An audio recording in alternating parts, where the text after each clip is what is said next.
Welcome to Wealthion. I'm Wealthion founder Adam Taggart, welcoming you back for another weekly market recap with my good friend, portfolio manager, Lance Roberts. Lance, what a difference a week makes. What? What are you talking about? I mean, it's what happened? Anything? Yeah. Not much, but actually an awful lot. So we're going to be talking about that pretty much the whole day here. Yeah. All right, look, so stocks have dropped pretty hard the past 2 days. Obviously, that the trigger for that has been the failure of Silicon Valley Bank and some other weakness going on in the banking system. Lots potentially cascading out of that. I know that you guys have put in some sale orders in your portfolio. We'll get to the specifics of that when we talk about your trades later on in the video here. I really want to talk about this real quickly, though. Before we get into all the gory details, I want to just do a couple quick things. First is to congratulate and thank our viewers. Wealthion did hit its 250,000 subscriber milestone, and that is entirely due to the support of the viewers of this channel. I just wanted to give a personal thanks to everybody who's been making this journey possible. Secondly, related to that, we had a betting pool for when we were going to hit it.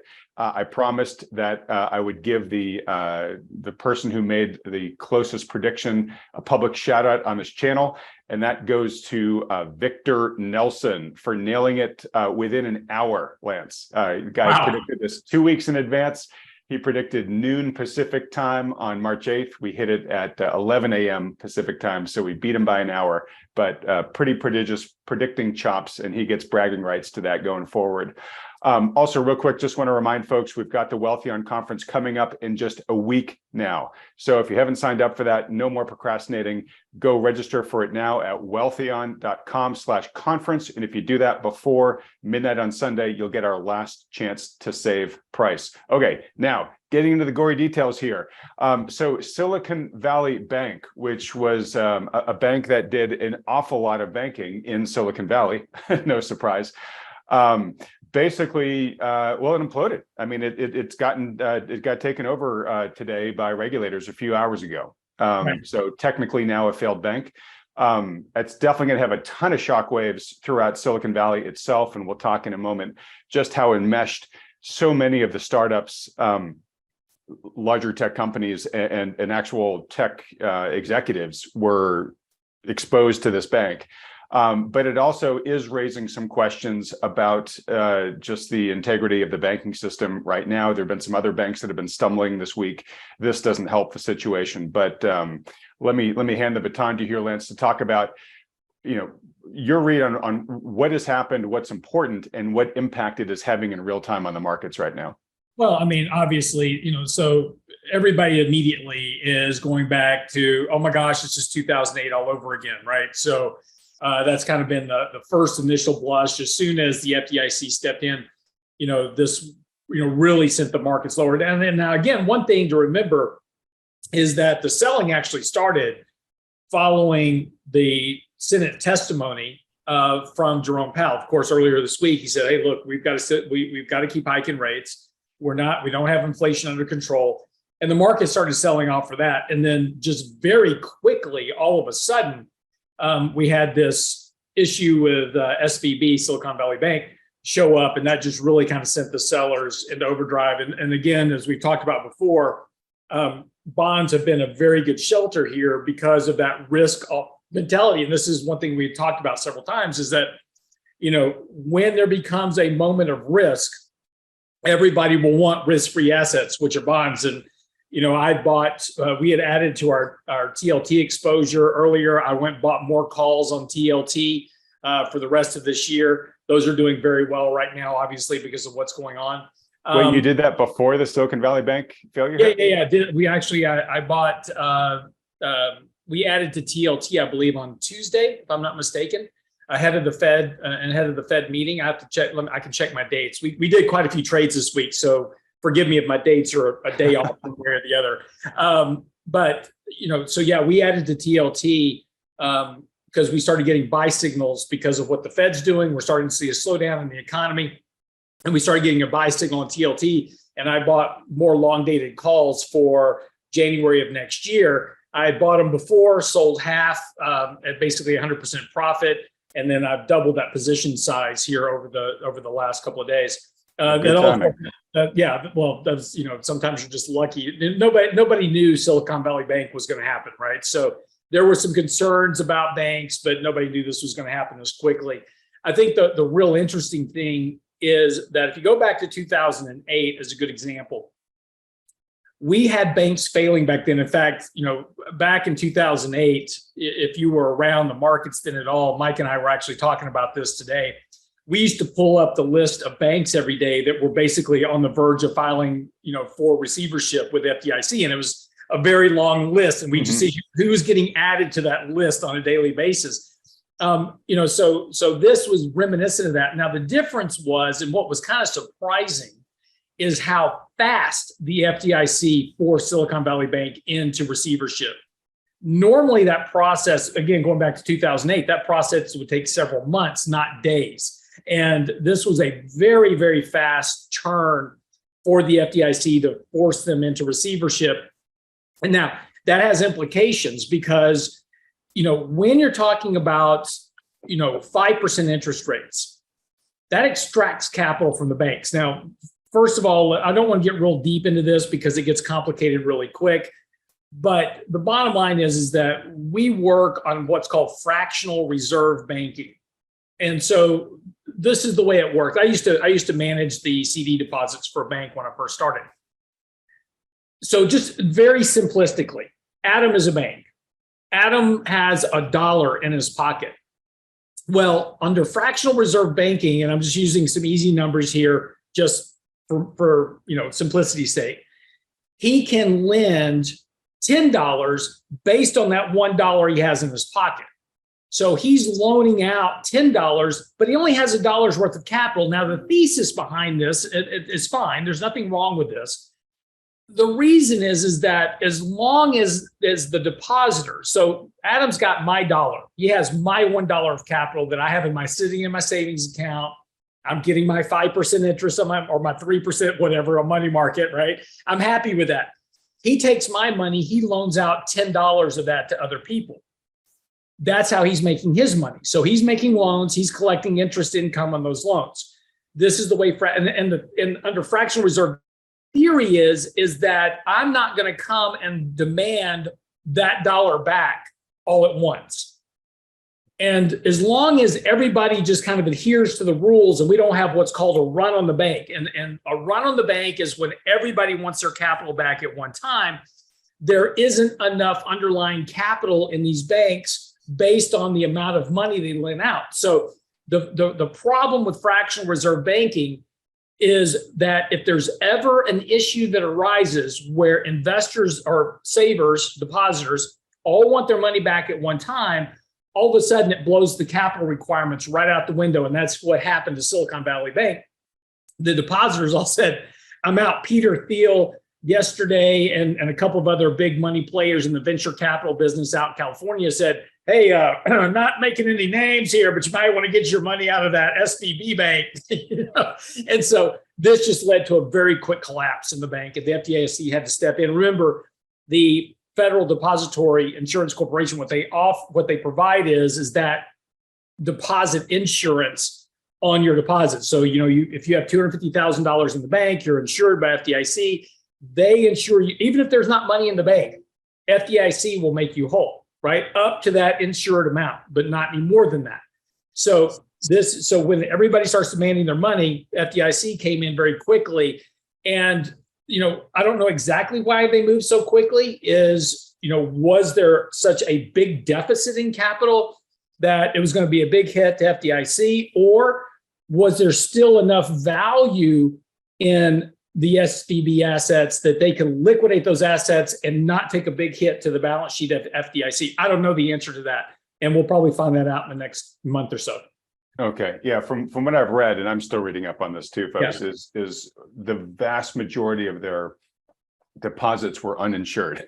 So the FDIC protection is only going to cover a small fraction of what was on deposit with the bank. And by the way, just a quick side note on that, because this is why I encourage people, Instead of putting your money into a savings account at a bank, put your savings money into a brokerage account and do your savings there. And the reason is not only do you have SIPC insurance up to 100,000 in cash and 400,000 in equities, but these brokerage firms like Fidelity, Schwab, others provide you excess account coverage up to $100 million or more. So your deposits are insured far above that $250,000 limit. Why people save money in a bank, I have no idea. But yeah, don't do that. Okay. Actually, talk about that just for 1 second. So I've heard about the SIPC, which is the 250,000 per account. What's the 100 million? So it's okay. So like banks, right? So banks have FDIC insurance. There is another insurance corporation for brokerage firms, SIPC. They provide account coverage. So if Fidelity would fail tomorrow, so Fidelity, and by the way, let me be very clear. I'm not saying Fidelity is about to fail. We're using an example. I just don't want anybody to run. Lance said Fidelity's going to fail. No, I'm not saying that. I'm not saying that at all. I'm just saying if in the event that Fidelity would fail, SIPC will cover your account up to $500,000. That's $100,000 in cash, $400,000 in equities. So for instance, if you have $500,000 in cash in your investment account, keep $100,000 in cash, put $400,000 into BIL as an example, 1 to 3 month treasuries. And the reason is that $400,000 is now in equity and it's now covered under insurance. But look, Fidelity, Schwab, think about this for a moment. Fidelity, Schwab, all these other brokerage firms, Goldman Sachs, et cetera. They don't want depositors with $100,000 or $500,000. That's not what they're after. They want the guys with 50 million. They want the Elon Musk, right, with $500 million in their bank. That's what they want because they make money off those assets. So but if I'm Elon Musk, I wish, but if I was, and I had a couple of $1 billion, I wouldn't put it into Fidelity if they weren't offering me insurance above $500,000. All I do is have $500,000 there where I'm insured, and I would put some more money somewhere else. So in order to attract these bigger depositors, these big brokerage firms go out to Lloyd's of London, Chubb, other big insurance companies, and they take in private insurance policies that will guarantee your account above those SIPC limits. And some of them are, $100 million or more because they want those bigger deposits. So they provide that insurance to make depositors feel comfortable that if their money is all at Fidelity and something goes horribly wrong, they'll get their money back. Okay. And you get that additional private insurance automatically? Okay. All right. The other thing I was going to say too is this is also a good argument for if you've got excess cash in the bank, putting it in Treasury Direct, using Treasury Direct to buy T-bills, notes, bonds, whatever, because that sweeps the money out of your account at your bank. It's with the Treasury while it's invested in the bills or the notes or whatever. Keep it there for as long as you want it to. And then when you want the Treasury to send it back to you, it goes back into your account. But you're basically holding your funds with the technically safest institution on the planet, right? Well, again, though, think about it this way. And again, there's nothing wrong with what you just said, by the way. That's completely fine. But if you buy with Treasury Direct and you want to sell the bill, you've got to have it transferred somewhere to sell it. You can do the same thing, open a Fidelity account, buy treasuries, and then sell them directly out of your account anytime you're ready. And you've got the excess coverage. So, you kind of add an extra step with Treasury Direct. And again, nothing wrong with it. It's just you're adding an extra layer. I guess it's whatever you feel more comfortable with. You want private insurance, or do you want the insurance of the printing press of the United States? Well, those are guaranteed. That doesn't matter, right?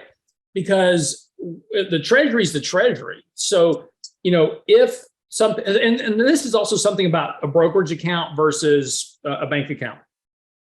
So let's just hypothetically say that Fidelity went bankrupt tomorrow. Right? For some reason, they had some catastrophic financial situation in Fidelity. Now, that has nothing to do with depositor accounts, right? Your money is in your account, your treasuries are there, your ETFs there, your stocks are there, it's all in your account. Well, what would happen is that tomorrow morning, we would have an announcement from the government, and they would say, from the SEC, that would say, okay, Schwab is now taking over all Fidelity accounts. So all those asset accounts would just simply trade the next day. They just move over. Yeah, you'd be a Schwab customer, but all your assets would be just fine.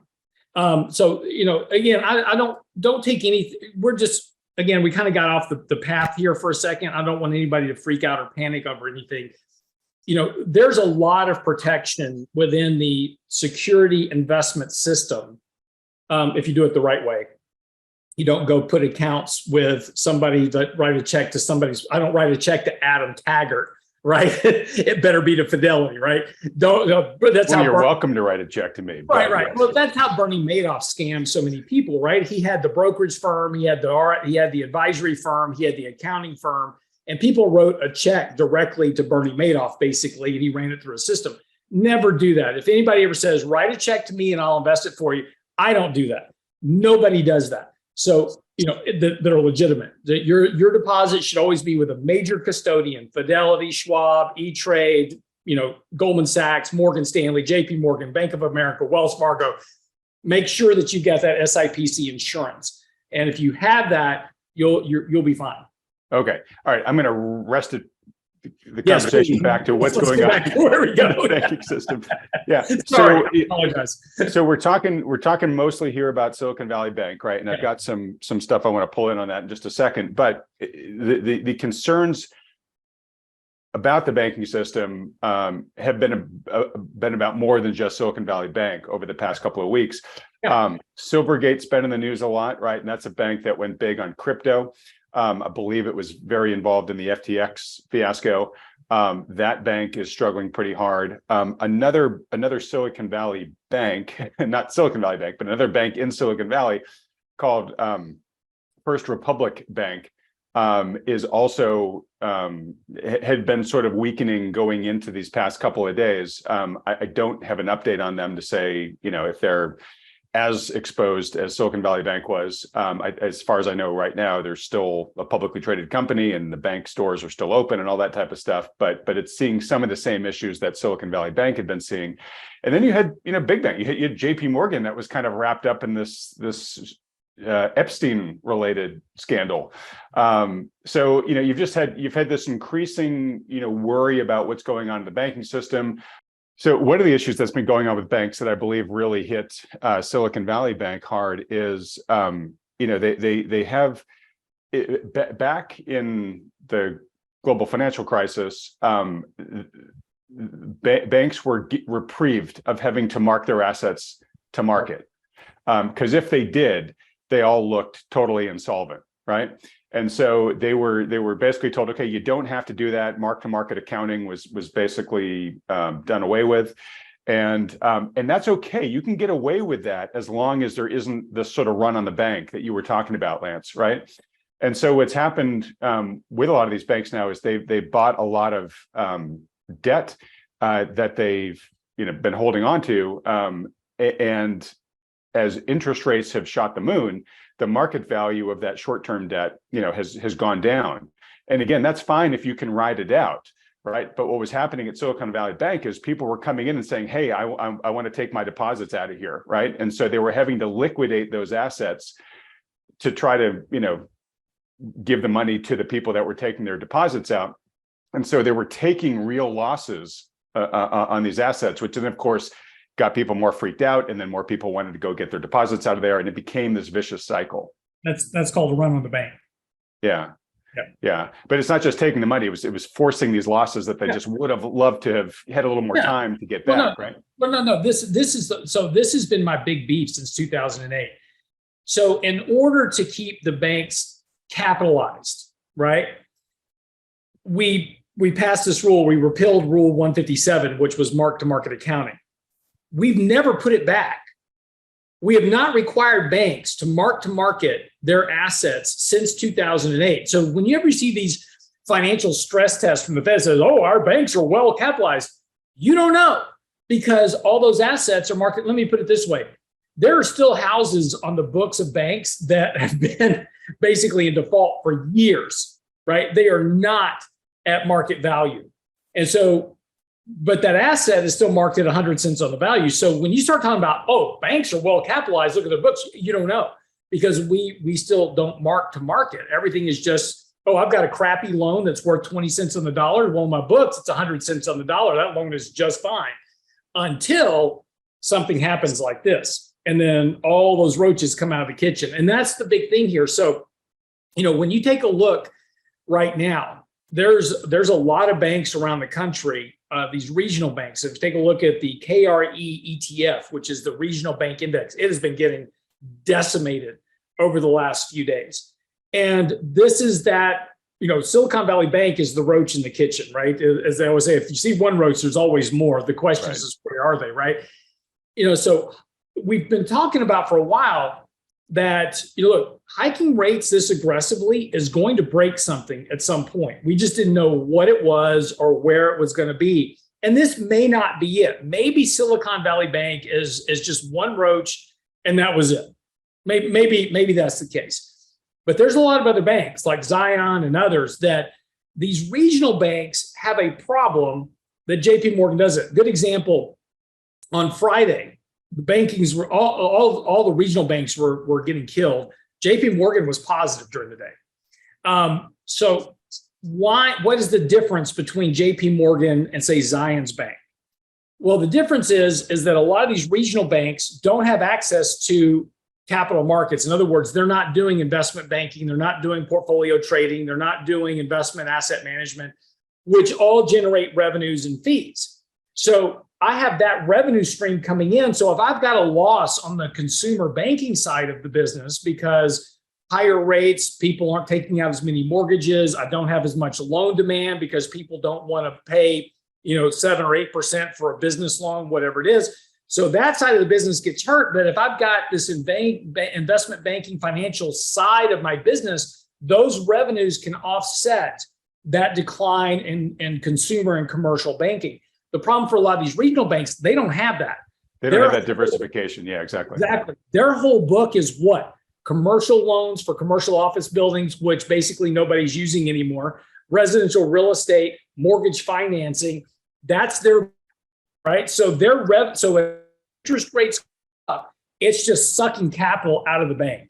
And that's why, while Silicon Valley Bank may be the first casualty, there may be more coming down the road in these regional banks. I'm not saying that's the case. I'm just saying this is the risk we need to be paying attention to. We saw this back, you're too young, but I remember I was in it. The savings and loan crisis back in the early 80s. This is very reminiscent of what we saw back then in terms of the saving loans. Different situation, but this all comes down to interest rates and capital requirements. And what the Fed is doing is putting a lot of pressure on those regional banks, and we may see more failures come out of this. Yeah, and I think that's the important thing to note here, right? Which is Silicon Valley Bank, I think it was like the 19th or 18th largest bank in the US. It's a big bank, but it's not like a Lehman, right? Like this isn't something necessarily that's going to cause this cascade because Silicon Valley Bank itself failed. Right. But the trend that is causing Silicon Valley Bank to fail was overexposed to the trend, but the trend that's causing it is one that is a lot of other banks are exposed to. So to your point here is the trend may start causing potentially some sort of, I don't want to use the word cascade yet, but I mean, we could see a lot of failures for the same reason, especially amongst these regional banks. Yeah, well, Silicon Valley was exposed to a lot of venture capital loans, and look, there's a real risk that over the next 12 to 24 months. Now, it's a little bit different issue, but let's step back for just a second. 2020, 2021. Massive run of IPOs and what these things were called SPACs, which were these special purpose acquisition companies. When a company wasn't even good enough to go IPO, we found a way to get them made public by doing a backdoor trick and putting them into a publicly traded shell and taking them public that way.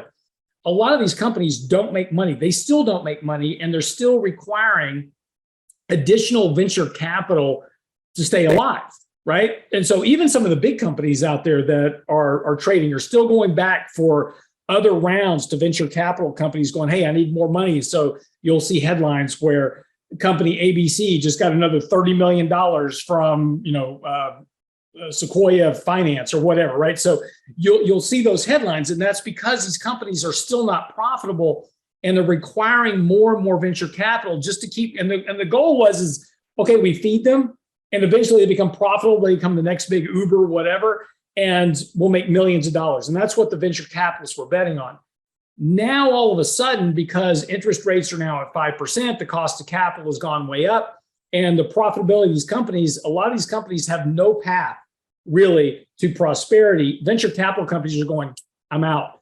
And Silicon Valley Bank is going to accelerate that process now. And so one of the big kind of parts, and I know you, hang on a second, Adam, I know you're just chomping at the bit here. Give me a second. But over the course of the next 12, 24 months, part of the financial fallout of this is going to be a lot of these companies that were dependent on venture capital. They will be going out of business. Go ahead. So you're going exactly where I want to, although this is again a vicious cycle. So the reason why companies were pulling their money out of Silicon Valley Bank, creating this issue, right, where they were being forced to sell their securities at a loss, right, and it just started compounding, is because there is what's been called a mass extinction event going on now in the startup world, because they're not getting that VC funding anymore, right? So they are drawing down their balances. Their burn rate is just sucking all this capital out of Silicon Valley Bank because they're just trying to stay alive and they're not adding to it, right? So that's what started this. Now, it then weakened Silicon Valley Bank to the point where there was the run on the bank, everybody freaked out. Now the bank is in receivership. And then the knock-on effects of what you're talking about are going to happen in terms of further decimating this ecosystem. And if you don't mind, let me just read this account. This is from Brad Hargreaves, just explaining how enmeshed Silicon Valley Bank was with Silicon Valley and the massive impact this is going to have on the tech ecosystem. Silicon Valley Bank was not just a dominant player in tech, but it was highly integrated in some non-traditional ways. A few things that we're going to see in the coming days and weeks.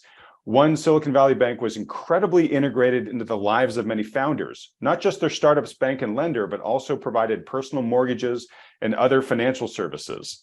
So there's going to be a whole mess for FDIC and the eventual buyer of Silicon Valley Bank to unwind here. Two, any uninsured balances at Silicon Valley Bank, those above $250,000, are in jeopardy. The FDIC plans to pay them out as it sells the assets of Silicon Valley Bank. Lots of startups exclusively banked with Silicon Valley Bank. This was actually a covenant of their debt that they had to invest with Silicon Valley Bank. So now all of a sudden they can't get access to their funds, right?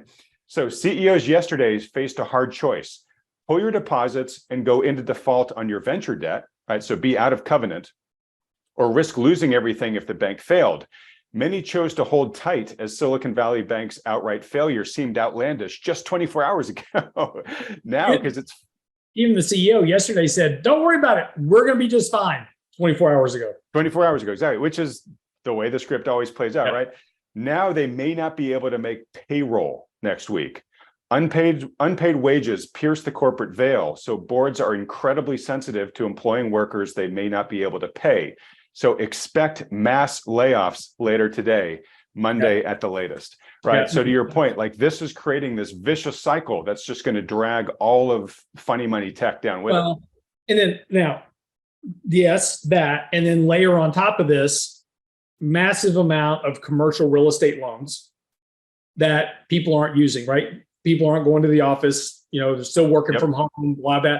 There is a tremendous amount of unused office space that is going to continue to weigh on bank balance sheets. There's the risk now. Mortgage rates are up. So the further Fed hikes rates, the more mortgage rates go up, the more credit card rates go up. Defaults are going to start rising, and that again, when you take a look at the default rate for credit cards of major banks, it's pretty low.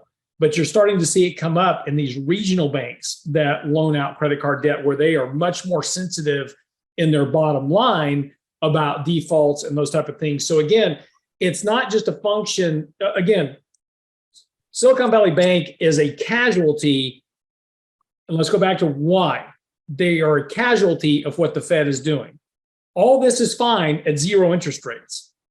Back in 2008, the Fed was able to step in and bail out banks and do those type of things because inflation was basically there was no inflation. So inflation was running at 2%. You had a recession. They could step in, they could cut interest rates to zero. They didn't have to worry about inflationary pressures. That's not the case today. Now you've got the Fed really in a box saying, okay, I've got potential real risk over here that's now developing in the financial system. And what have you and I been saying now for the last year, we've been doing this, is that the risk is an eventual financial or credit related crisis, right? That's, just in and of itself, everything is fine. There's just the Fed hiking rates. That's not a big deal. Inverted yield curves, no big deal until they cause a financial, economic, or credit related crisis. Well, here's potential. I'm not saying this is it. Okay. This is potentially the tip of that iceberg. We don't know what's below the surface, but this is all a function of the Fed overly aggressively tightening interest rates. They should have raised it to 2.5%, 3%, paused, waited, let it work through the system, and then added more rates. And we've been talking about for a while, they've been moving too far, too fast. And this is potentially that first result of that. All right. Well, you're taking this exactly where I wanted to go, right? Which is, let me just, the last line of Brad Hargreaves's screed here says, Jerome Powell just got his effing debt crisis. Right? And we had yesterday, before all this went down today, we had, big investors like Bill Ackman starting to suggest bailouts, right? And now there's, but that's the problem.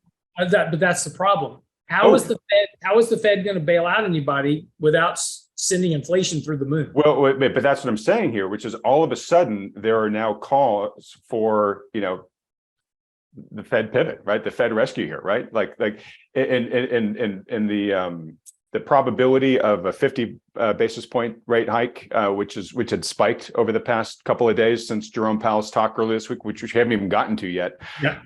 That's quickly coming down again now because people are actually beginning to talk about, wait, no, there shouldn't be a rate hike. There should be a rate cut going forward from here, right? So we're at a really interesting time here where the pressure is really beginning to ramp up on the Fed to say, hey, we need you to do your normal job here of coming in and saving the system. And I think the Fed could resist a lot. It could resist a correcting housing market. It could resist a correcting stock market. It can't resist a failing banking system. Now, we're not saying the banking system is failing yet, but people are beginning to get worried, right? So it's getting really, really interesting. Well, and that's also, by the way, that's all, look, banks don't get in this situation overnight. This has been coming up for a while. But, as a bank, right, you have to know that the CEO of, Silicon Valley Bank got a call from the FDIC saying, hey, tell me what's going on. I need to know. How bad is it? Yep. Don't you think for a minute that Jerome Powell didn't call the FDIC and say, hey, you need to get on this right now? And again, like I said, this forcing into receivership of SVB was very fast. It was very fast compared to what we saw previously. So again, maybe it's nothing. Maybe this is a one-off effect, or maybe this is the Fed stepping in and saying, hey, we've got to coordinate on this. I cannot have this spreading right now because I cannot cut rates, because if I do, I'm going to have inflation at 10%. Yeah, and that wouldn't surprise me if that happened. And it's important to underscore here too, that we do have a system for dealing with failed banks, right? Banks fail all the time. So what's happening here with Silicon Valley Bank isn't necessarily putting the system at risk. And again, I don't know enough about how enmeshed it was with the rest of the banking system and how much counterparty risk that there may be here. But it's a relatively regional bank, and we'll see, right? It may hopefully be an inconvenience to the national banking system. I can tell you it's going to be a nuclear event to the Bay Area for all the reasons I was just talking about earlier. But look, theoretically, the system should work here, right? They should dismantle the bank. They should be able to restructure the portfolio. They should be able to make as many people as close to whole as they can. The right people should take the losses, and the system should just move on, unless there's contagion we're yet unaware of that's going to happen from here. But to your point there, Lance, though, is the Fed, I'm sure is doing everything it can to put up a firewall between what's happening there and the rest of the banking system, because they do not want to have to be forced to pivot yet. Yeah. And let's be really clear about something too. SVB was a very specific bank, and they were involved in a very specific type of lending activity for, venture capital funds and these type of things, private equity, et cetera. that is not the normal backdrop of, say, and again, I'm using Zions Bank just because I'm familiar with them. I'm not, don't go, if you own Zions Bank, it's a fine bank. Don't run out and start. Don't make a run on Zions Bank. Lance said Zions is going out of business. I'm just, like I said, JP Morgan earlier, just please take, I'm just using it, real life examples of regional banks. That's not Zion Bank's business, right? They're not in, they may do some of this business, but primarily most of their stuff is, business, retail, commercial, lending, those type of things, right? So, again, while SVP is very kind of focused in one particular area out in Silicon Valley, there is risk to these regional banks elsewhere in the country that simply, as I said earlier, don't have access to this other investment banking activity that like a JP Morgan does. And so these impacts of higher rates on their lending for business loans, consumer loans, those type of things, those higher rates are extracting capital from their banks. And again, I'm not saying they're going to have a run on the business at all, but that's part of where this, financial event, this credit event can show up. It may be this time within the regional banking system, as I said, much more akin to what we saw in the savings loan crisis back in the 80s. Not making the same comparison, I'm just saying that there's a risk because of what's happening with commercial real estate, residential mortgages. If we start seeing defaults and payments, et cetera, go up, that's really where it's going to be concentrated. Yep, that's exactly right. It's sort of the trend we were talking about earlier. Yeah. And again, what the bullet that took Silicon Valley Bank down is they were just hyper concentrated in this industry that was going through its mass extinction event. So we hope that these smaller regional banks aren't as hyper concentrated in something that's that vulnerable, but we just don't yet know, right? And you got to imagine that the Fed knows this and that they've probably been playbooking with these regional banks to, say, hey, we're going to continue raising interest rates. So make sure we figure out a way that we all don't die on me here, right? But exactly. we don't know for sure. Okay, so I do want to actually get to Powell and the pressure this places on him. He also spoke earlier this week, as I mentioned briefly. I want to get your thoughts on that. But before we do that, I still want to talk about the dominoes that are falling here. So the market has started to sell off. And the reason why this is perhaps relevant now, which is that the S&P is now decidedly below the support of the battle zone of control that we've been talking about. And I know, you don't put a ton of stock in the particular number for the height and the floor of one of these zones. No, they're very important. I do put a lot of weight on those. Okay, good. Then I'm glad you corrected me. But anyways, here. Okay, so I'm going to ask you: is the fact that it looks like we've punched below the floor, where a week ago it looked like we were bouncing off of it? We were talking about how all the bullish indicators were showing green skies ahead. All of a sudden, reversed, bang, punctured through the floor. And then a smart guy I know put this tweet out recently, said regional and major banks took a hit yesterday, pulling the S&P down with it. It will be tough to have a bull market without financials given their size in the index weighting. Okay. So that was you, obviously, who sent that tweet out. So, elaborate, right? How big of a blow is this to the bull argument that we were saying last week? It looked like they were getting the upper hand. So, two things. First of all, again, now we took action today and we had put on a very, very small S&P 500 trading position in our account earlier this week, because what we were looking for is, this kind of retest of support, which is where we were, bouncing off that 200-day moving average, bouncing off the rising trend line. We put on a very small trading position in advance of the employment report on Friday, expecting that we'd see some weakness in the numbers, which we did, right? We saw hours worked decline. We saw the unemployment rate rise. And we also saw the, I've drawn a blank for the third one. That's all right. There were three, wages. Sorry, wages actually came down as well. So hours worked and wages declined.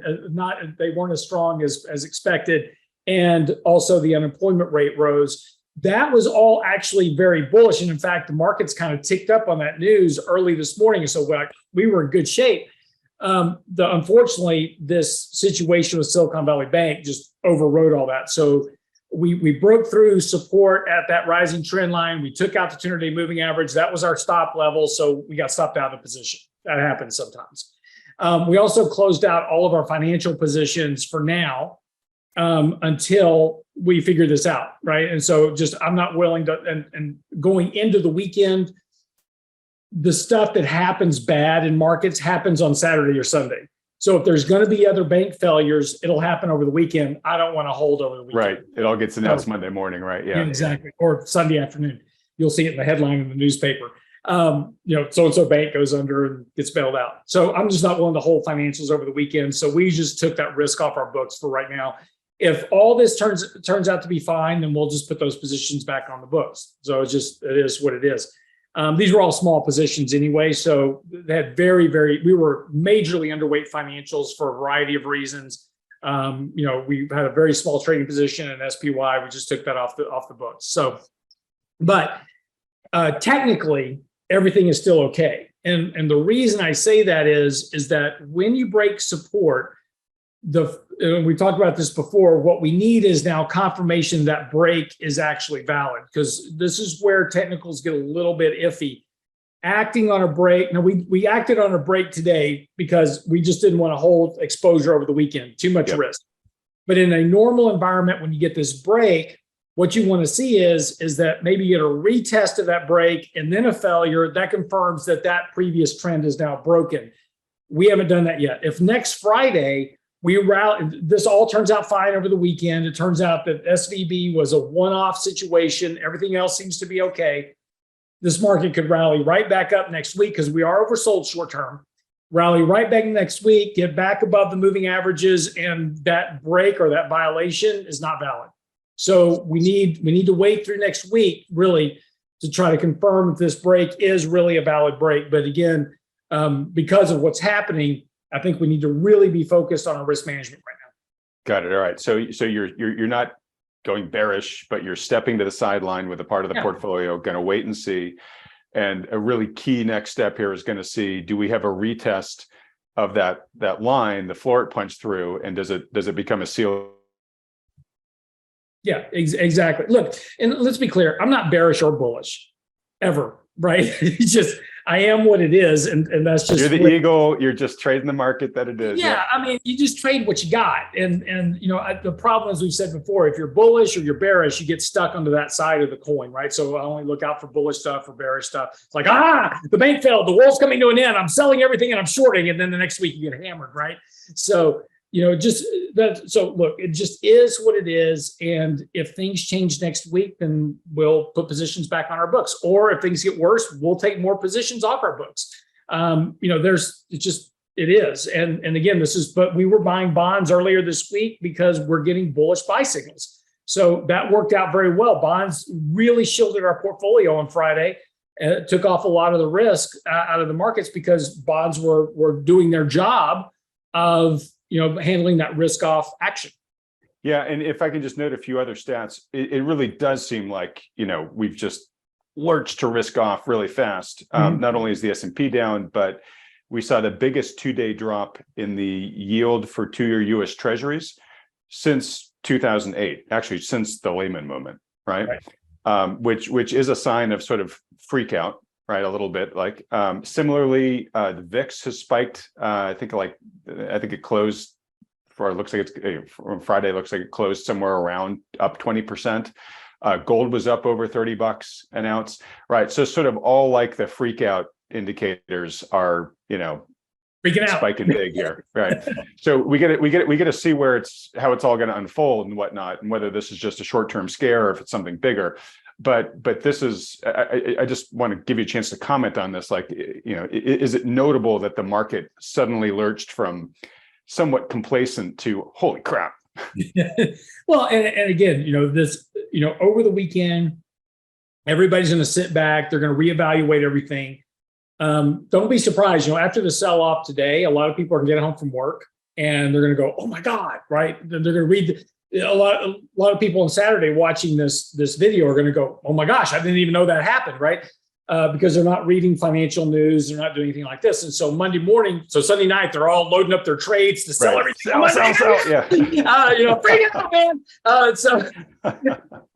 So don't be surprised if we get a sell-off on Monday just from kind of panic selling. But that's where we will start to define whether or not this is something more, or if kind of sanity begins to prevail and say, okay, that's a one-off event, and we start seeing money come back into the markets again. Because again, despite all this, there's still very much a bullish bias to the markets. From the October lows till now, there is a clear bullish bias in the markets. Money flows have been positive, those type of things. So again, these one-off events can certainly shake you a bit, but it's important to kind of wait to see and let the markets develop. So give this a couple of days. We'll know by Tuesday, Wednesday next week if this is the beginning of another sell-off in the markets, and which would say, okay, see that rally from December, January, and February, another bear market rally, and see, there we go, selling off again, may be the case. Or this market may stabilize and start to rally next week. I will tell you though, look, you go back to think about last year just for a second, and think about some of the days we had in the market when CPI came in hotter than expected. Market was off 3.5% in a day. Yeah, the market's down. We've had a financial failure, and really the market was down about 1.5% on Friday. Yeah. The market's really taking this well, which and again, if markets are declining, that's okay. But as markets decline, there's still buyers. Remember, for every seller, there has to be a buyer. So there are people in here buying this market all the way down this week on Friday. Now, I'm not saying that's smart or anything else. I'm just saying, remember how markets work. So for everybody dumping stocks today, me included, somebody was willing to take my spider trade today. Somebody was willing to take my T-Row trade today. Somebody was willing to take my XLF trade today. Somebody was on the other side buying this saying, I don't buy it, right? Somebody's willing to make that bet. Now, somebody's going to be right or wrong. I'm hoping I'm right. Right.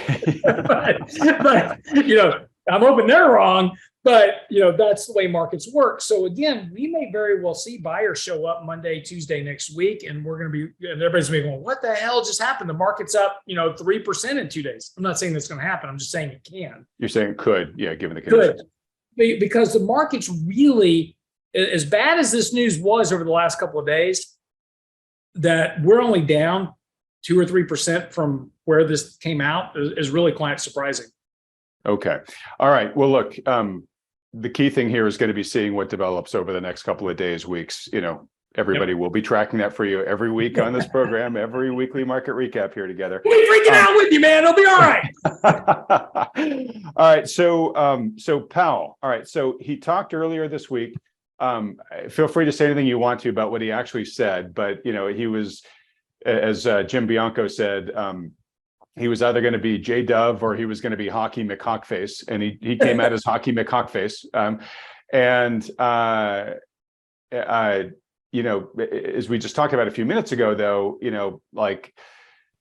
if you start worrying about the banking system, that is one of the things that really could get in it could force him to pivot. And whether we're at that stage yet or not, I don't think we are, but what do I know?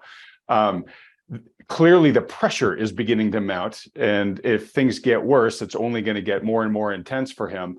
I don't know. When you look at all this, there's a quote I had to pull today. I got from Michael Hartnett. It said, "The market stops panicking when central banks start panicking." Right. So the market wants to see a bailout, wants to see a rate cut, whatever. Right.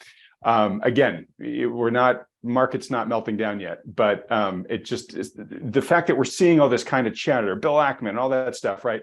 It just shows that, okay, everybody's cool until they start losing real money, and then the pressure really comes on Jerome Powell.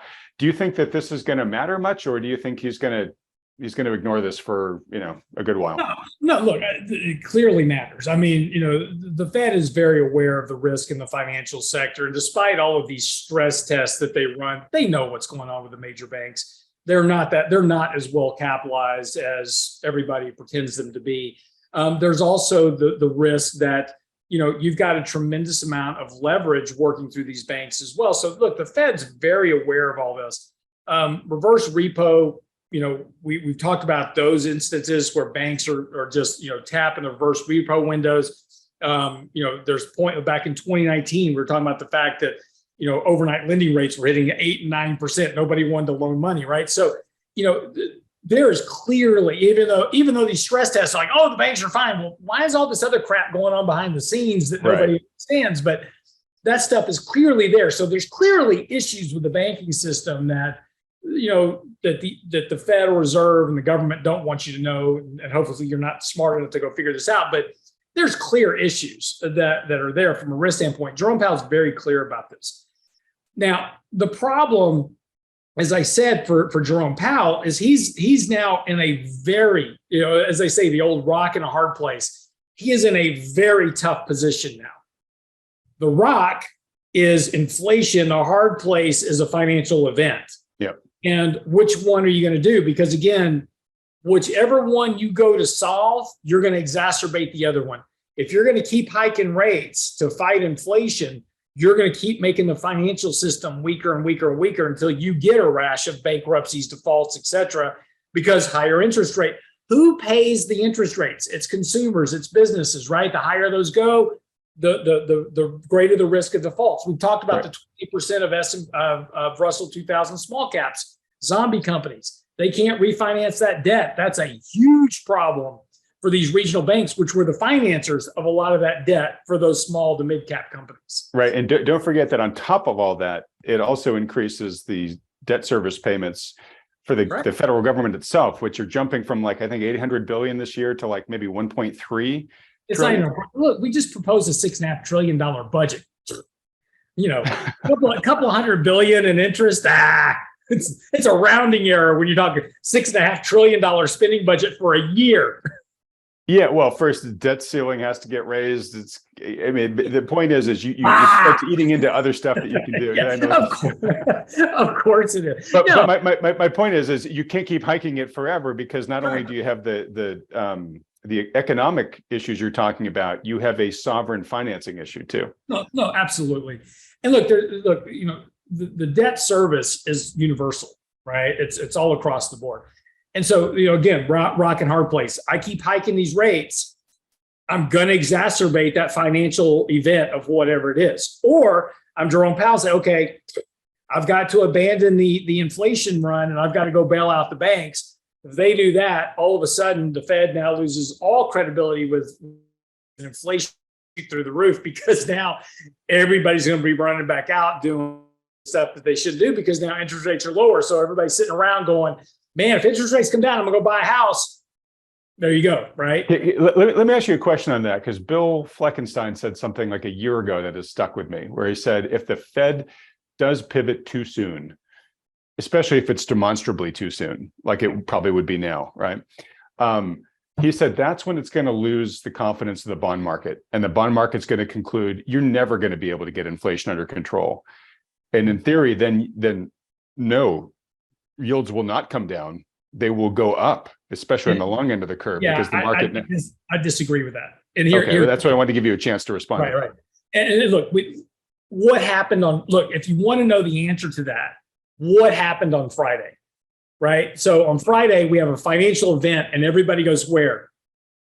Right? Safety of trade. Oh, yeah, for sure. In the short term, everyone's going to do that no matter what happens. Yeah, exactly. So whatever they choose, that initial response, yes. And I don't disagree with you that, if the Fed makes a rotation to bail out the financial markets and abandons the inflation fight, yes, there's a potential risk that, interest rates would rise, because if inflation does resurge, interest rates are okay, forget the short end, right? Forget everything for 5 years, forget that. That's all the Fed.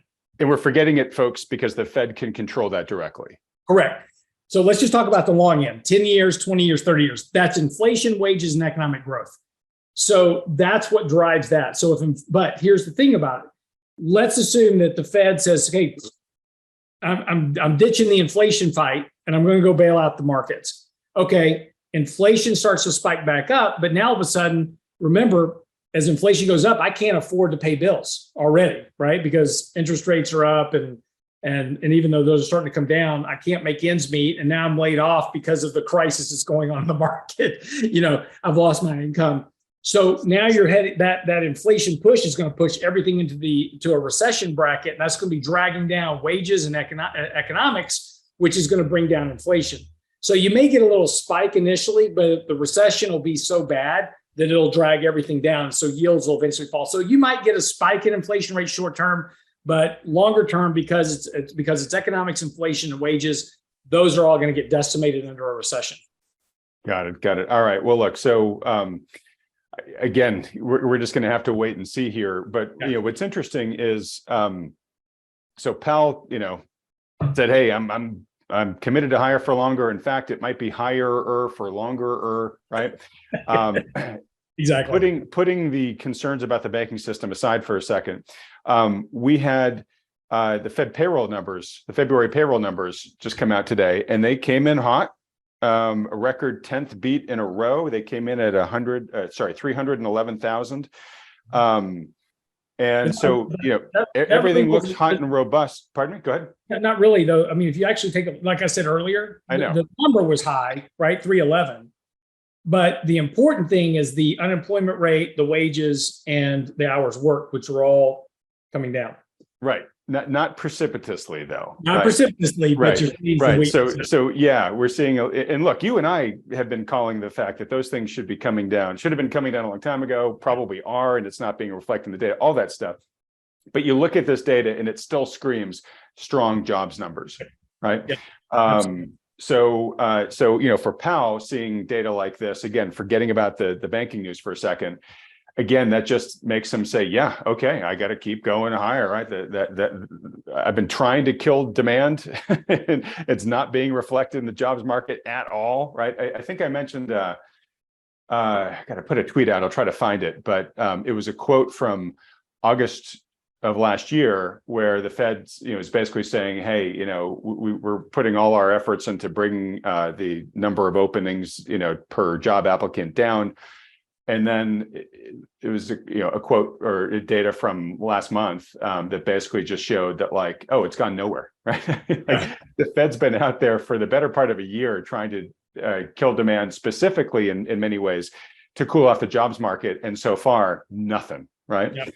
Well, and again, I think look, I got all kinds of problems with that data, particularly job openings. Yep, I'm right there with you, buddy. Yeah, I know there's just a ton of issues. There was actually a good article. I wish I'll have to go back and see if I can find it. There's actually a good article about how that's captured and kind of what works around that, and that there's a big reporting error on it.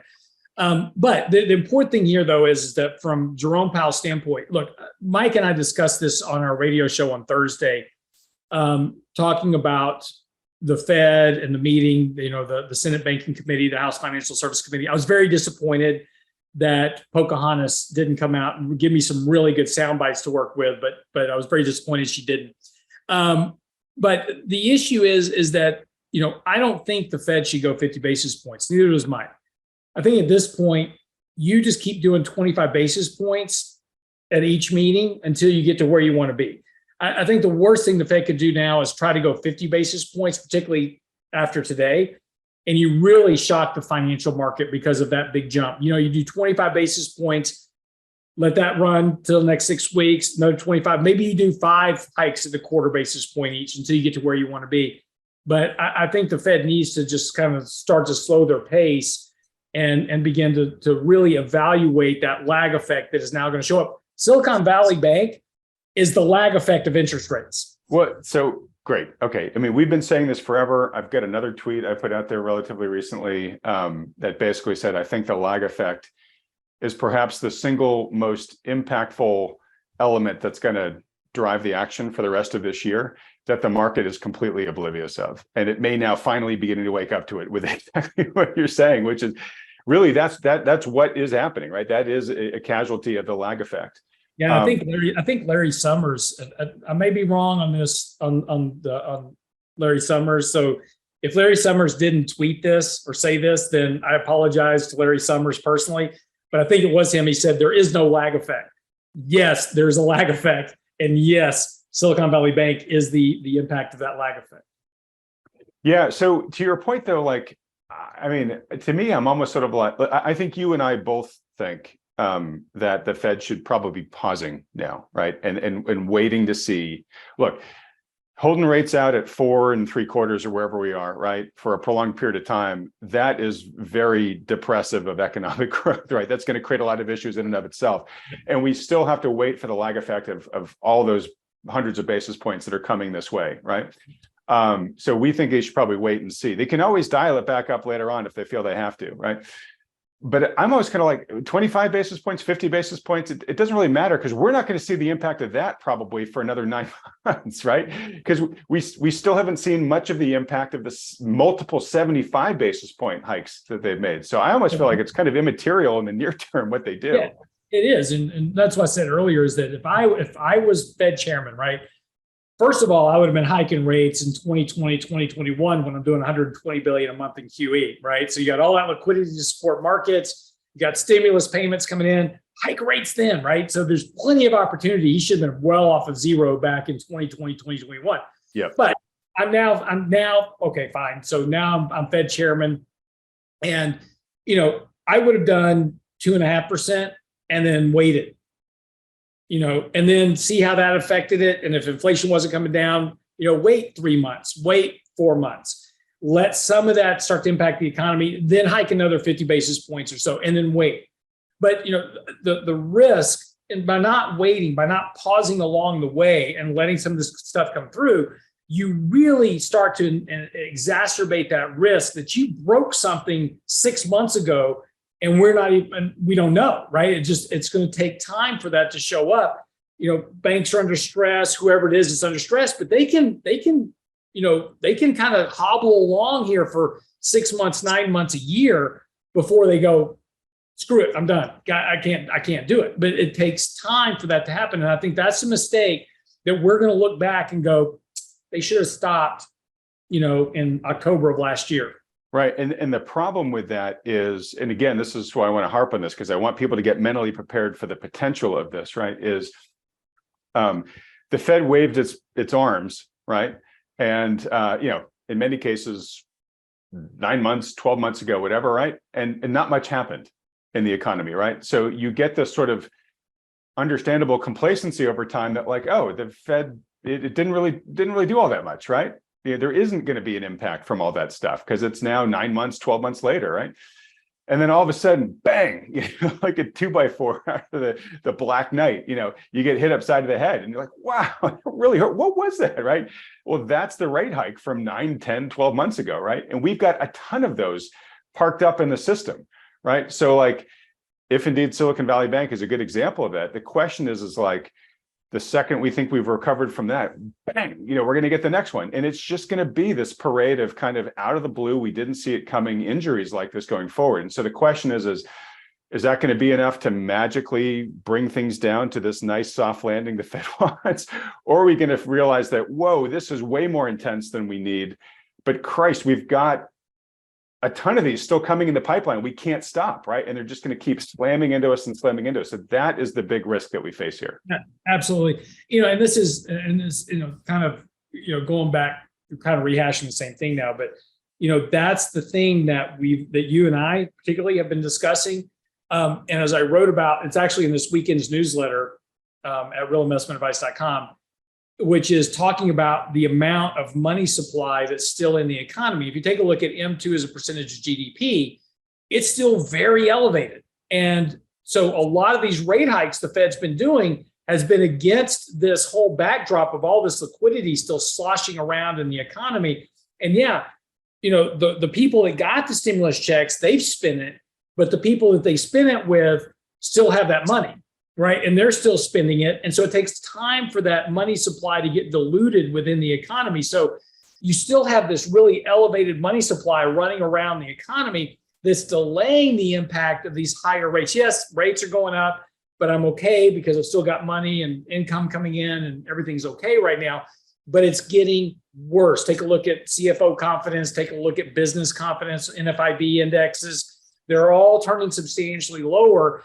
And it's going to be a little bit longer, but eventually that's all going to cease. And then that's where all those rate hikes really become a problem. So to make an analogy, this excess liquidity in the system is a buffer, right? That's been shielding us from the full effects of these impacts to date, or at least slowing their arrival, right? It's not necessarily dissipating them, it's just slowing their arrival. As that buffer shrinks and shrinks, the intensity and the speed at which we get hit by those shock waves just continue to increase, right? Yep.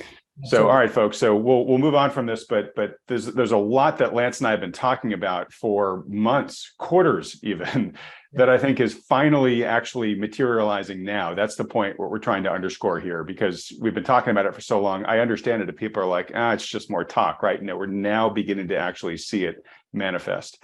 Yeah. And by the way, this is the problem.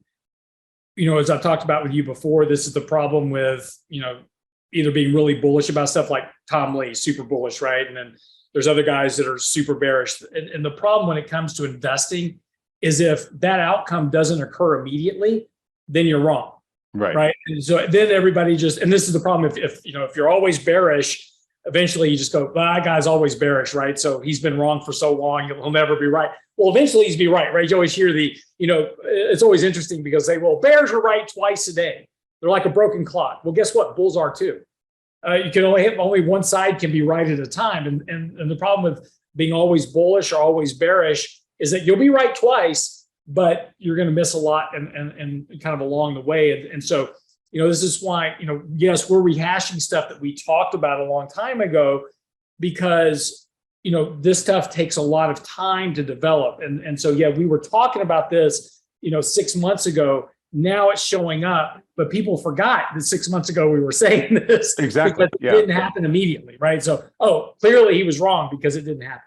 Right. And the tough part about what we're doing is a lot of this stuff is so hyper multifactorial and distorted by all this, and we have imperfect information that, we're just doing the best we can with the imperfect data we have. All right. Moving on. Go ahead. I'm sorry, which is why we rely so much on technicals in the short term. Great right. So we're managing money. These multifactorial, theses are great. But in the short term, that's why we rely so much on technicals. So we can make money while we're waiting for these other things to happen. Great point. All right. So I do just want to note, since we're talking about the jobs numbers, there's some other really interesting charts that came out recently. I just want to repeat here really quickly. I mentioned them the other day on this channel. The private data from Challenger, Gray, and Christmas came out around job cuts. And for February, this February job cuts were over 410% higher than they were February of last year, right? It actually was the highest February for job cuts since 2009, right? Which when we were in the depths of the global financial crisis. So if you combine January and February together, it gets even worse. January and February of this year are 427% higher than January and February last year. Again, also the highest January-February period since 2009. Now, you compare that to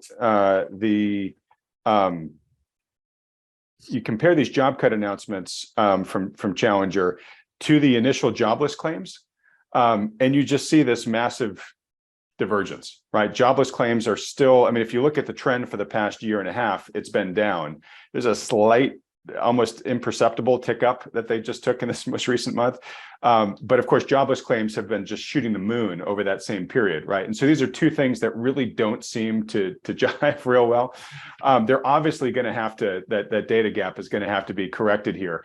But I just think, Lance, that this is just, a continued evidence of the difference that we're seeing between private data and government data when it comes to jobs. And the reason why this is so important is because the Fed is making decisions based upon the government jobs data. And you and I have talked about the fact that A, they're very lagging to begin with, but B, they are increasingly suspect. And the charts I just showed give renewed reason why we should view them with suspicion. Yeah, no, absolutely agree. Absolutely agree with you. Okay. All right. So as we begin to wrap up here, we've got the conference coming up, as I mentioned. I was just talking with Nick Jurley around his presentation for the conference. Nick Jurley is is a housing expert. He had a great chart I'm just going to put up here, which shows that the debt to income ratio for housing is above 40%. This is higher than it was during the housing bubble leading up to the global financial crisis, right? So yes, we have a lot of people that are potentially sitting on low percent mortgages, right? But the prices they paid to lock in those mortgages were so stupidly high that we've got the highest debt to income ratio that we have in the data series for the past several decades here, right? And I had a guy kind of pick a fight with me on Twitter the other day saying that,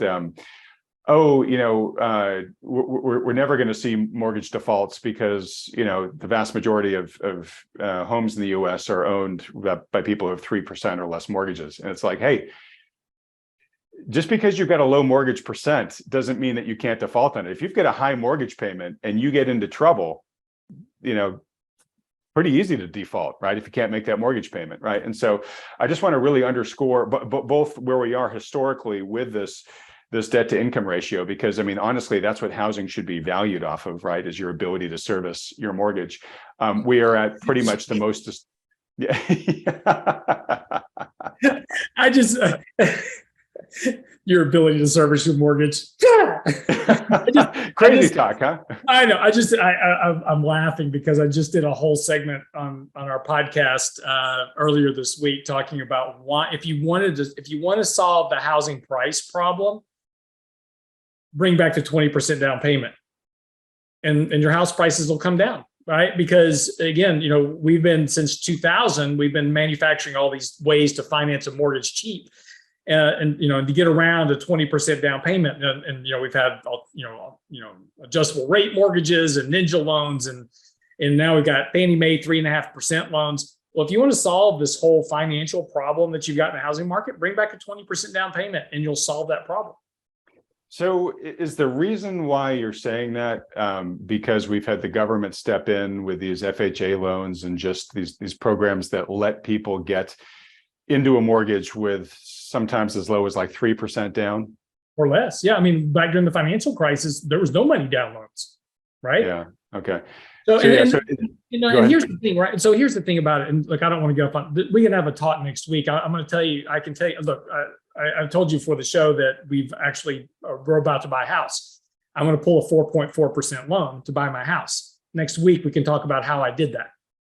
Yeah. Okay. I'm sure a ton of people are going to be super interested in that.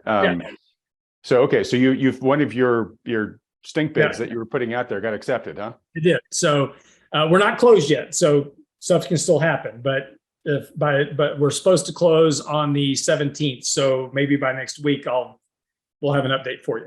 All right. Well, we'll dangle that as a teaser to lock in a mortgage that low in this environment. I know a lot of folks would love to figure out. Absolutely, and it's an interesting way. But here's the thing about it. We came up with all these ways, and maybe we just have a whole talk about this next week and why we should have a 20% down payment. But we've forced. We have 50% of all mortgages currently in the market today were originated in 2020, 2021.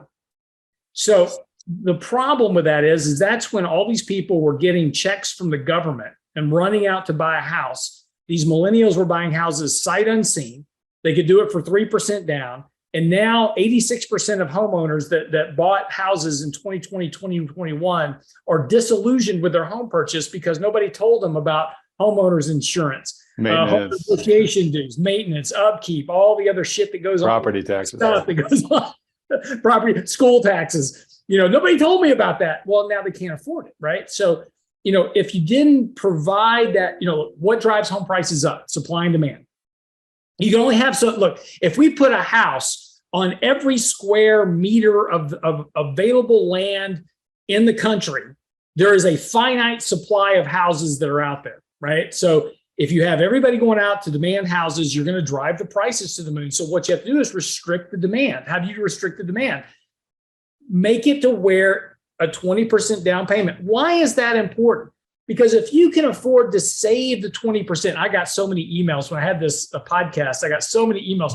Well, it's impossible today to save 20% down. Yeah. Well, maybe there's the problem. Right. Your financial cash flow. Because if you can save the 20% down, yes, it may take you a few years to do it. But if you can do that, guess what? You can also afford the payment plus the homeowner association dues, the insurance, the taxes, the school taxes, blah, blah, blah, blah, blah. It's a function of math, but you'll bring that demand down. And guess what happens with housing? It comes back to where it was previous to 2000, which is where it tracked the rate of inflation, about 3% a year. Yep. No, hallelujah. I'm totally on board with that. And what's sad about this is it's, I mean, we saw this in the previous housing bubble, and we've seen it in the education system where we make it, we basically bring down the requirements to try to let a lot more people get a college education or let a lot more people get into a home. But what we're doing is we're basically putting people into these instruments where they're going to be financially unable to fund them, right? And so you get these people that are graduating with these massive college loans that they're never going to be able to pay off, and you get people stuck in homes, right? They're, oh great, I got a home, but then they very quickly realize, oh crap, it's a lot more expensive than I thought, and oh, the economy's slowing down, and my hours are getting cut, or I just lost my job, right? So talking to Nick earlier, he was saying that we're seeing a dramatic increase in the default rates and mortgage defaults amongst the FHA crowd, right? The part with these 3% style mortgages, and that's where you would expect to see it because those are the most challenged borrowers, and that's the only way they were able to get into a house because they were so challenged. They had to be given a really low bar to step over, like a 3% mortgage, right? So we think from a policy-wise standpoint we're helping, but we're actually just creating a much bigger problem. Same thing with student loans, right? Prior to 2008, prior to the Democrats taking over control of Congress and the presidency, student loans were run through banks. If you wanted a student loan, you had to go to the bank, you had to qualify. Guess what? You had to qualify for a student loan. If you couldn't qualify, you couldn't get it. And so when did we have a student loan crisis bubble? It started in 2008 when the government took over all the loans, the student loans from the banks and said, guess what? Can you fog a mirror? You can have a student loan. And people were taking out loans not to go to school, but to go take a trip to Cabo or, for a variety of other reasons, because it was easy money to get, whether or not they went to college or not. And so now we have this student loan problem. Yep. And we've railed about that in the past. And I'm not even going to put up my government poster this time because I've done it so much recently. The one about, the problems being worse than the solutions, or the solutions, sorry, being worse than the problems. All right. Well, look, we got to wrap things up here time wise. You mentioned you guys did do a lot of trades this week. So give us the highlights. So as I said earlier, we put on a a trade in SPY, very small. We were looking to maybe build a position in an S&P index from a trading position. We had a very close stop at the 200-day moving average. We put that trade on Thursday ahead of the employment report, expecting a little bit weaker number, which we got. And we would have had a really good rally in the market had that occurred under the expectations that the Fed, this means the Fed's going to pause because employment's weakening. That would have been good for asset prices. Well, what we didn't count on was Silicon Valley Bank. And so that kind of screwed that whole trade. So we sold that. We also liquidated all of our financial positions. We added to TLT, brought that up to model weight of 10%. And then rates ran a little bit too fast, too far this week. So on a pullback next week, we're going to shift some of we have a lot of exposure in BIL, which is a 1 to 3 month treasury ETF. We're beginning to shift that into 1 to 3 year treasuries and then 7 to 10 year treasuries. So we're slowly starting to lengthen that duration of the bond portfolio. So on a pullback in rates, which we think will happen next week, we'll begin to shift more and more of that bond money into longer duration. Okay. And you're doing that again because you think the Fed is nearer to the end of its rate hiking campaign and that it may bring rates down at some point in the future and therefore the high end of the curve is going to appreciate. That's not exactly right. Okay. You're close. You're almost there. Okay. No, our reasoning is you're right. The Fed is going to cut rates, but again, the Fed only controls the short end. Right. Our expectation of shifting to the long duration is that all these rate hikes are going to mess something up in the economy, and you're going to have a contraction of economic growth that will lead to lower yields. So when that occurs, remember, long end yields are controlled by economy, inflation, and wages. If we get into all these things that we're talking about, ultimately, because rates are high, which is exactly what the Fed's trying to do, is slow economic growth, that brings yields down long end. So I want to be exposed to long end duration because that's where I get the most bang for my buck. Got it. And I think I skipped over a piece of my logic, which is the Fed would be pivoting or beginning to cut rates again at some point in the future because it had broken something. Right. And as part of that breakage, money is going to flow into the long end of the Treasury curve for safety, right? And so my question is you had your thesis before Silicon Valley Bank was taken over. Do any of these recent developments around the banking system make you even a little bit more confident that, like, hey, all right, we're seeing some cracks here. Something very well may break here and make the long end of the curve a really attractive place to be. I am never confident, ever. I trade things for what they are. And yes, we're all making bets. That's what we do in the investment market.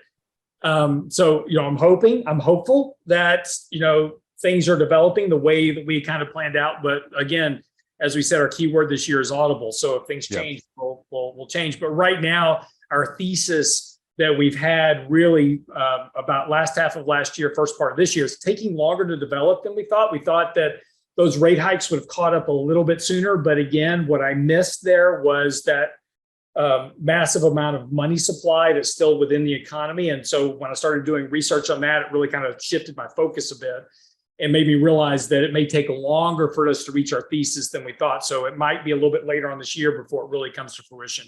Okay. I remember showing a chart on this channel 3-4 months ago,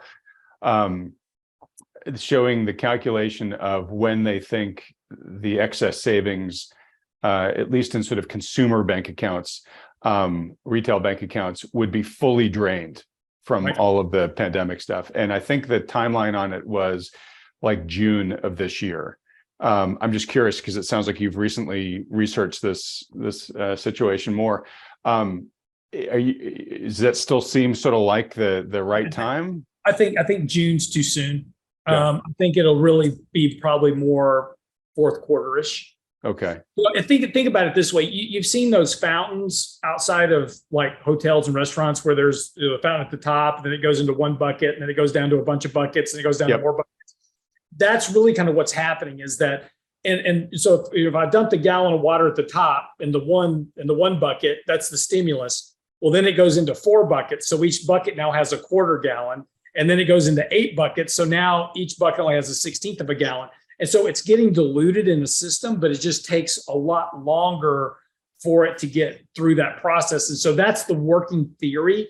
It's really hard to put a timeline on it because we don't know how fast that money's moving with certainty through the economy. And if something buckles like SVB or something else, we could see a contraction of spending altogether, which would exacerbate that downturn in monetary velocity. So, again, it's really hard to say on October the 10th, oh, absolutely. Yeah. But I do think it's longer than June. I think June may be a little bit too soon. Okay. All right. Well, look, in wrapping things up here, I just want to share a couple of things. First, I want to share an article that was written this week about Wealthion in Business Insider. It was a profile on the success of this channel and how quickly viewership and views have grown, and just sort of the story of what we're doing here with trying to give people financially nutritious content, not just the quick soundbite that really doesn't deliver anything of substance or actionable intelligence that so often gets seen, certainly on TV or in quick, 30-second, clips online or whatnot. And how, people exactly like you, our viewers, are going online to self-educate and to try to take greater control over your financial destiny. So I just wanted to flag this because it really shows that the world is beginning to wake up to what we're creating here. And again, what we're creating here is 1000% due to you all, the viewers, and showing up and watching, obviously, but in your communication and telling us the topics you want to see us cover, the experts you want to see on this channel, and all the feedback you give us that help us keep just sort of iterating to deliver the product that you guys say you want. So I just wanted to give you guys your kudos there. I want you to know you're really lucky too, because William Edward, who works for Business Insider, he's the guy that wrote the article for you. He actually called me wanting a quote from me, and you're just fortunate that I happened to be out of the office that day. So I noticed there was not a quote from you in the article. Exactly. So trust me, I had a whole bunch for him. But All right. Well, also in wrapping up, folks, just a reminder, the conference is now a week away. No time left to procrastinate anymore. So if you haven't moved on that yet, move on it right now, especially before the last chance to save discount expires on midnight on Sunday. Just go to wealthion.com/conference. And then a reminder, as we do every week, especially because things are really beginning to get real. These are really difficult times for an average investor to navigate all on their own, especially if you have a real life.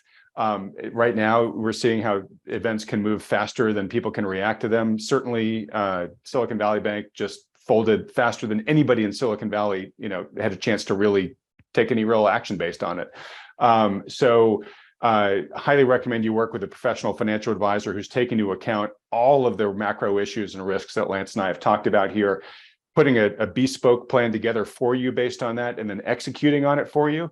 If you've got a good one who does that, great, stick with them. But if you don't, or if you'd like a second opinion from one who does, perhaps even from Lance and his team at Real Investment Advice, schedule a free consultation through Wealthion to talk to one of the financial advisors that we endorse. And to do that, just go to wealthion.com, fill out the short form there. Only takes a few seconds. Doesn't cost you anything. No commitment to work with these guys. Just a public service that Lance and his team and our other advisors offer. And let's see, Lance, I will give you the final word before we wrap up. What parting bits of advice would you have for folks? Just, look, don't panic and all freak out, right? Let's just get through this until next week. We'll sort this stuff out next week. We'll see what happens. And then we'll calmly and professionally exit the building if necessary. Okay, great.